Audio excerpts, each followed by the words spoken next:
زیدی صاف آواز آ رہی ہے، نہیں جانا چاہتی تو میں خود. اب آگے انہوں نے جو ہے جملہ چھوڑ دیا. اس کا مطلب جو ہے وہ بیگم سے کہتے کہ اگر تم دیکھو تو صحیح جا کر دروازے پر دستک ہو رہی ہے، اگر تم نہیں جانا چاہتی تو میں خود جاتا ہوں. ڈاکٹر صاحب کمبل ہٹانے لگتے ہیں. بیگم سالہ کرسی پر رکھ کر اٹھتی ہے اور ان کی طرف آتی ہے. بیگم کیا کر رہے ہیں آپ؟ زیدی دیکھتا ہوں دروازے پر کون ہے، تم تو جاتی ہی نہیں. بیگم مہربانی کر کے بیٹھے رہیے، دروازے پر کوئی بھی نہیں ہے. زیدی تو یہ دستک. بیگم ان کے گرد کمبل لپیٹنے لگتی ہے کیونکہ سردی کا موسم ہے، اس لیے جو ہے وہ کمزوری بھی ہے، بیمار بھی ہے اس لیے. بیگم تیز ہوا کا شور ہے. زیدی تیز ہوا دروازے پر دستک دیا کرتی ہے، تم جا کے دیکھو تو ذرا. بیگم میں کہتی ہوں کوئی نہیں ہے، خام خواہ پریشان ہو رہے ہیں. زیدی ذرا سنو تو. صاف، بالکل صاف دستک نہیں تو اور کیا ہے. بیگم آپ کا وہم ہے. زیدی دیکھو اب زیادہ زور سے ہونے لگی ہے، یہ وہم ہے کیا؟ پھر اٹھنے کی کوشش کرتے ہیں. بیگم ان کا ہاتھ پکڑ لیتی ہے. بیگم خدا کے لیے لیٹے رہیے، آپ تو خود ڈاکٹر ہیں، ڈاکٹر ہو کر ایسی حرکتیں کر رہے ہیں، اپنی حالت کا کچھ تو خیال کرے. زیدی تم ایک مرتبہ جا کر دیکھ نہیں آتی؟ بیگم میں جانتی ہوں دروازے پر کوئی نہیں، خیر دیکھ آتی ہوں.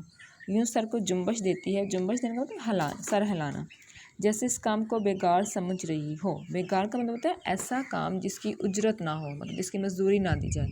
دروازے کی طرف جاتی ہیں.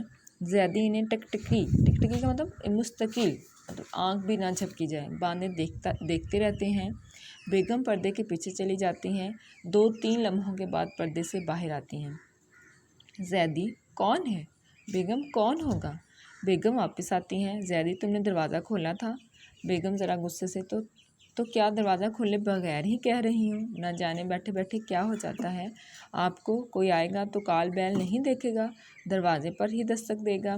ڈاکٹر اور بیگم ایک دوسرے کو دیکھتے ہیں. ڈاکٹر کی نظروں میں بے اعتباری سی ہے اور بیگم کی نظروں میں شکایت. مطلب انہیں ڈاکٹر زیدی کو یہ لگتا ہے کہ بیگم نے صرف جو ہے ان کو ٹالنے کے لیے جو ہے کہا ہے دروازے پر کوئی نہیں ہے اور دروازے پر جا کر نہیں دیکھا، جبکہ بیگم کی نظروں میں شکایت ہے کہ ان کو میری بات پر اعتبار نہیں آ رہا. زیدی مگر یہ دستک. اب آپ لوگ دیکھ رہے ہوں گے کہ ڈاکٹر زیدی بار بار جو ہے وہ دروازے پر دستک کا جو ہے وہ تکرار کیے جا رہے ہیں. تو آپ لوگ جیسے جیسے ڈرامہ پڑھتے جائیں گے آگے آپ کو پتہ چلتا جائے گا کہ اس کے پیچھے کیا راز چھپا ہوا ہے.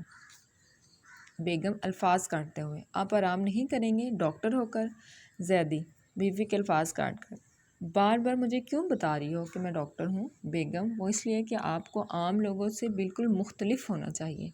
اگر ڈاکٹر بھی کسی وہم کا شکار ہو جائے تو پھر اس کے علم سے کیا فائدہ؟ وہم کا مطلب فضول خیال سوچنا. اب ظاہری بات ہے ہم لوگ جو ہے اس بات کا جو ہے وہ یہ بات سوچ رہے ہوتے ہیں کہ ڈاکٹر جو ہے وہ کبھی بھی کسی وہم کا شکار نہیں ہوتے، وہ بڑے تسلی دینے والے، ہر چیز کو حقیقت کی نظر سے دیکھنے والے ہوتے ہیں. اس لیے ہم ڈاکٹر سے اس چیز کی توقع نہیں کر رہے ہوتے، اس لیے بیگم بھی ان کو یہی کہتی ہیں. زیدی شاید تم سچ ہی کہتی ہو. بیگم اب آواز میں نرمی ہے. آپ خود ہی بتائیے، ایک ڈاکٹر حقیقت پسند نہیں ہوگا تو اور کون ہوگا؟ دروازے پر دستک کی آواز سننا حقیقت کے خلاف ہے. مطلب جو ہے زیدی جو ہے اس کے ساتھ بحث کر رہا ہے کہ دروازے پر جو دستک کی آواز وہ سن رہا ہے کیا وہ حقیقت کے خلاف ہے. بیگم جب دستک ہی نہ ہو اور اصرار کیا جائے کہ آواز سنی ہے، اس وقت آواز سننا کس طرح حقیقت ہوئی؟ ڈاکٹر سر جھکا کر اپنی پیشانی پر ہاتھ رکھ لیتے ہیں. بیگم انہیں دیکھتی رہتی ہیں. ڈاکٹر صاحب کی نظریں بے اختیار سامنے پردے پر پڑتی ہیں. تیز و تند ہوا کا شور بڑھ گیا ہے، شاید بارش شروع ہو گئی ہے. لیٹ جائیے نا. ڈاکٹر صاحب اپنے خیال میں غرق ہیں. غرق کا مطلب ڈوبے ہوئے. زیدی کیا کہا؟ بیگم لیٹ جائیے. زیدی تم نے دروازہ کھول کر دیکھا تھا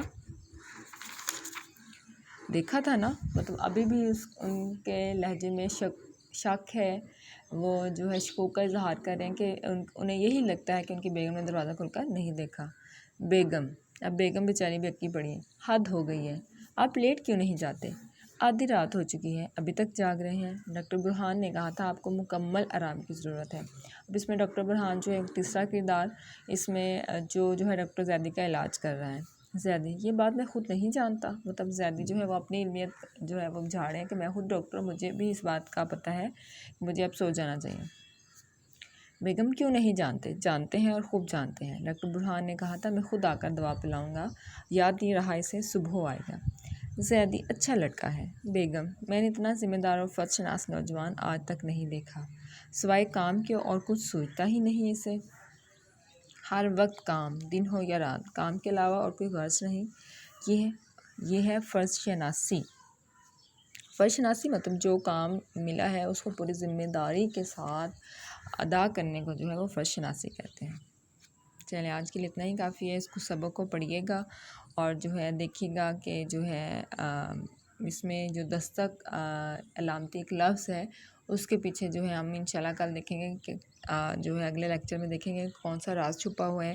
اس کو پڑھیے گا اور دیکھیے گا اور سمجھنے کی کوشش کیجیے گا۔ خوش رہیں اور خوشیاں بانٹیں۔ اللہ حافظ۔